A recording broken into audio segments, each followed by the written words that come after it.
Le grand retour des primo-accédants sur le marché de l'immobilier. Ceux qui accèdent à la propriété pour la première fois sont 38% de plus au premier trimestre 2016 que l'an dernier.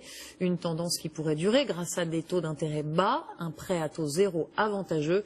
Explication Ambroise Duché, Véronique Gallione et Christelle Chabot. Actuellement, elle peut servir de... Accéder à la propriété, un rêve devenu une réalité pour beaucoup de Français. En un an, le nombre de particuliers qui achètent pour la première fois a augmenté de 38%, selon les spécialistes du crédit. C'est le cas de Mathieu Plantrou, 31 ans. Ce jour-là, l'agent immobilier lui remet les clés de sa première maison. Alors ça y est, c'est le grand jour, enfin propriétaire? Et oui, ça y est. On va pouvoir s'installer maintenant dans notre nouvelle maison.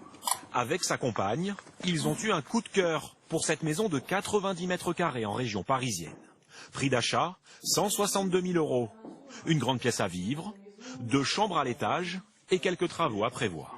On va agrandir la cloison qui donne sur la salle à manger afin d'avoir une belle pièce à vivre. Le ménage gagne 3 200 € net par mois. S'il a pu s'offrir cette maison, c'est grâce à un taux de crédit très avantageux. On cherchait depuis un moment et c'est ce taux à 1,8% qu'on a pu négocier avec la banque qui nous a permis de sauter le pas.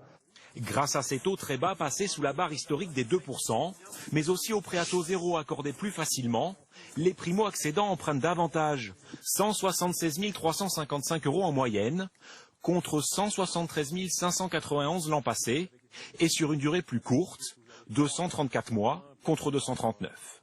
Aujourd'hui, acheter redevient aussi intéressant que louer.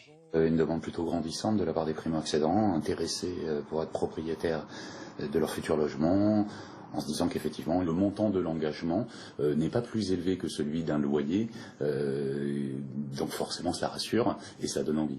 Bon week-end à vous. La tendance devrait se poursuivre tout au long de l'année. La suite du feuilleton autour du rachat de Darty depuis